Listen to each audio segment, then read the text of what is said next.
ڈھونڈتے ڈھونڈتے اس دہر میں مسئلہ اور شروع یوں کرے کہ پہلے ہاتھوں کو گٹوں تک تین بار دھوئے. یہ سنت طریقہ بیان کیا جا رہا ہے، اور اگر صحیح سے ایک مرتبہ بھی دھو لیا، کوئی جگہ سوکھ ہی نہیں رہی، وضو تب بھی ہو جائے گا، لیکن تین بار اعضائے وضو دھونا یہ سنت ہے. مسئلہ اگر پانی بڑے برتن میں ہو اور کوئی چھوٹا برتن بھی نہیں کہ اس میں پانی انڈیل کر ہاتھ دھوئے، تو اسے چاہیے کہ بائیں ہاتھ کی انگلیاں ملا کر صرف 2 انگلیاں پانی میں ڈالے، ہتھیلی کا کوئی حصہ پانی میں نہ پڑے، اور پانی نکال کر داہنا ہاتھ گٹے تک 3 بار دھوئے. پھر داہنے ہاتھ کو جہاں تک دھویا ہے بلا تکلف پانی میں ڈال سکتا ہے، اور اس سے پانی نکال کر بایاں ہاتھ دھوئے. مسئلہ یہ اس صورت میں ہے کہ ہاتھ میں کوئی نجاست نہ لگی ہو، ورنہ کسی طرح ہاتھ ڈالنا جائز نہیں. ہاتھ ڈالنے کا تو ہاتھ ڈالے گا تو پانی ناپاک ہو جائے گا. یہ مسئلہ تب ہے جب ہاتھ کے اندر کوئی نجاست نہیں لگی ہوئی ہے، کوئی گندگی لگی ہوئی نہیں ہے تب. مسئلہ اگر چھوٹے برتن میں پانی ہے، یا پانی تو بڑے برتن میں ہے مگر وہاں کوئی چھوٹا برتن بھی موجود ہے، اور اس نے بے دھویا ہاتھ پانی میں ڈال دیا، بلکہ انگلی کا پورا یا ناخن ڈالا، تو وہ سارا پانی وضو کے قابل نہ رہا، بلکہ وہ مائع مستعمل ہو گیا، یعنی استعمال کیا ہوا پانی ہو گیا. مسئلہ یہ اس وقت ہے کہ جتنا ہاتھ پانی میں پہنچا اس کا کوئی حصہ بے دھلا ہو، ورنہ اگر پہلے دھو چکا اور اس کے بعد حدث نہ ہوا تو جس قدر حصہ دھلا ہوا ہو اتنا پانی میں ڈالنے سے مستعمل نہ ہوگا. اگرچہ کوہنی تک ہو، بلکہ غیر جنب نے اگر کوہنی تک ہاتھ دھو لیا تو اس کے بعد بغل تک ڈال سکتا ہے کہ اب اس کے ہاتھ پر کوئی حدث باقی نہیں. ہاں، جنب کوہنی سے اوپر اتنا ہی حصہ ڈال سکتا ہے جتنا دھو چکا ہے کہ اس کے سارے بدن پر حدث ہے. جنب کہتے ہیں ناپاک کو. مسئلہ جب سو کر اٹھے تو پہلے ہاتھ دھوئے، استنجے کے قبل بھی اور بعد بھی. جب سو کر اٹھے تو پہلے، جب استنجا کرنے جائے تو اس سے پہلے ہاتھوں کو دھو لے، قبل بھی اور بعد بھی، اور استنجا کر کے آئے تو پھر بعد میں پھر دھو لے. سمجھے؟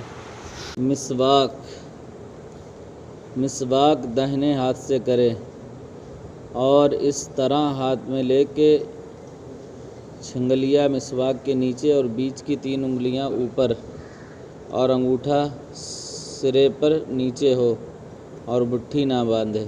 مسئلہ دانتوں کی چوڑائی میں مسواک کرے، لمبائی میں نہیں.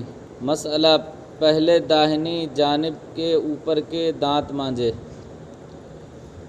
پھر بائیں جانب کے اوپر کے دانت، پھر داہنی جانب کے نیچے کے، پھر بائیں جانب کے نیچے کے. مسئلہ جب مسواک کرنا ہو تو اسے پہلے دھو لے، مسواک کو پہلے دھو لے، یوں ہی فارغ ہونے کے بعد دھو ڈالے، اور زمین پر پڑی نہ چھوڑے بلکہ کھڑی رکھے، اور ریشے کی جانب اوپر ہو، یعنی جدھر سے کرتا ہو وہ طرف اوپر ہو. مسئلہ اگر مسواک نہ ہو تو انگلی یا سنگین کپڑے سے دانت مانج لے، یوں ہی اگر دانت نہ ہو تو انگلی یا کپڑا مسوڑوں پر پھیر لے. مسئلہ مسواک نماز کے لیے سنت نہیں بلکہ وضو کے لیے.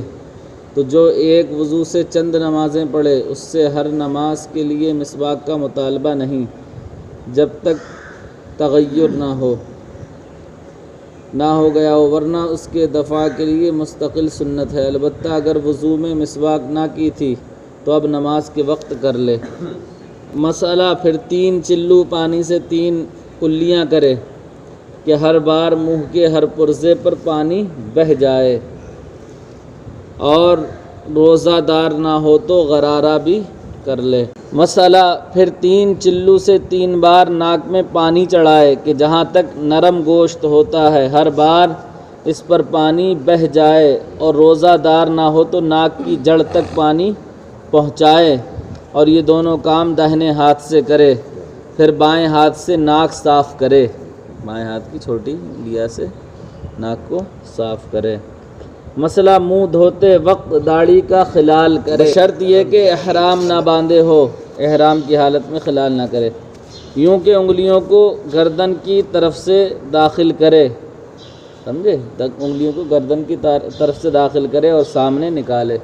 مسئلہ ہاتھ پاؤں کی انگلیوں کا خلال کرے، ہاتھ پاؤں کی انگلیوں کا خلال کرے، پاؤں کی انگلیوں کا خلال بائیں ہاتھ کی چھنگلیا سے کرے، اس طرح کہ داہنے پاؤں میں چھنگلیا سے شروع کرے اور انگوٹھے پر ختم کرے، اور بائیں پاؤں میں انگوٹھے سے شروع کر کے چھنگلیا پر ختم کرے، اور اگر بے خلال کیے پانی انگلیوں کے اندر سے نہ بہتا ہو تو خلال فرض ہے، یعنی پانی پہنچانا اگرچہ بے خلال ہو۔ مثلاً گھائیاں کھول کر اوپر سے پانی ڈال دیا یا پاؤں حوض میں ڈال دیا۔ مسئلہ جو اعضاء دھونے کے ہیں ان کو تین بار دھوئے، ہر مرتبہ اس طرح دھوئے کہ کوئی حصہ رہ نہ جائے ورنہ سنت ادا نہ ہوگی۔ مسئلہ اگر یوں کیا کہ پہلی مرتبہ کچھ دھل گیا اور دوسری بار کچھ اور تیسری دفعہ کچھ، کہ تینوں بار میں پورا عضو دھل گیا تو یہ ایک ہی بار دھونا مانا جائے گا، سمجھے، فرض تو ادا ہو جائے گا لیکن سنت ادا نہیں ہوگی، ایک ہی بار دھونا مانا جائے گا اور وضو ہو جائے گا، مگر خلاف سنت، اس میں چلوؤں کی گنتی نہیں بلکہ پورا عضو دھونے کی گنتی ہے کہ وہ 3 مرتبہ ہو اگرچہ کتنے ہی چلوؤں سے دھوئے۔ مسئلہ پورے سر کا ایک بار مسح کرنا اور کانوں کا مسح کرنا، اور ترتیب کے پہلے منہ پھر ہاتھ دھوئیں، پھر سر کا مسح کریں، پھر پاؤں دھوئیں۔ اگر خلاف ترتیب وضو کیا یا کوئی اور سنت چھوڑ گیا تو وضو ہو جائے گا، مگر ایک آدھا دفعہ ایسا کرنا برا ہے، اور ترک سنت موقدہ کی عادت ڈالی تو گنہگار ہے۔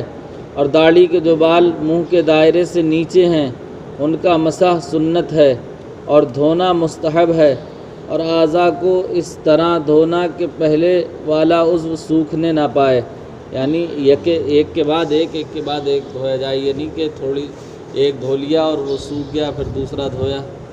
ڈھونڈتے ڈھونڈتے